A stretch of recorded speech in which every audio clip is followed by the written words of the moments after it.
எல்லாருக்கும் வணக்கம். ஆக்சுவலாக மருது சார் வந்து நானும் ஒரு வர்ணம்னு ஒரு படம் ஒர்க் பண்ணேன். அதான் நான் நடித்த பெரிய கேரக்டர் ஒரு படம். அதில் அவர் கோடைட்டர் ஒர்க் பண்ணது அப்போ ஏற்பட்ட பழக்கம். இந்த மாதிரி ஒரு படம் பண்ணியிருக்கேன் சார், இதை நீங்கள் பார்த்துட்டு உங்கள் ஒப்பீனியன் சொல்லுங்கள் அப்படின்னு சொன்னார். ஸோ நான் ஒரு ஒரு ஒரு 6-7 மந்த்ஸ்க்கு முன்னாடி பார்த்தேன்னு நினைக்கிறேன்.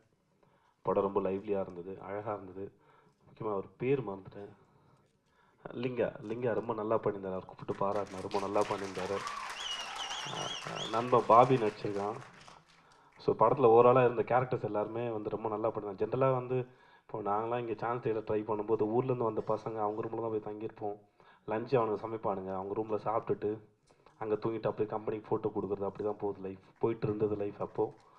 ஸோ அந்த மாதிரி அந்த லைஃப் வந்து ரொம்ப அழகாக யதார்த்தமாக எவ்வளோ பக்கத்தில் சொல்ல முடியும் அவ்வளோ பக்கத்தில் சொல்லியிருந்தாங்க.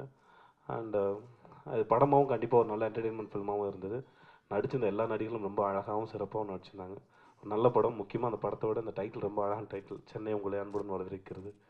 ஸோ மொத்தம் ஹோல் டீமுக்கும் சரி எல்லாருக்கும் என்னுடைய வாழ்த்துக்கள். நன்றி.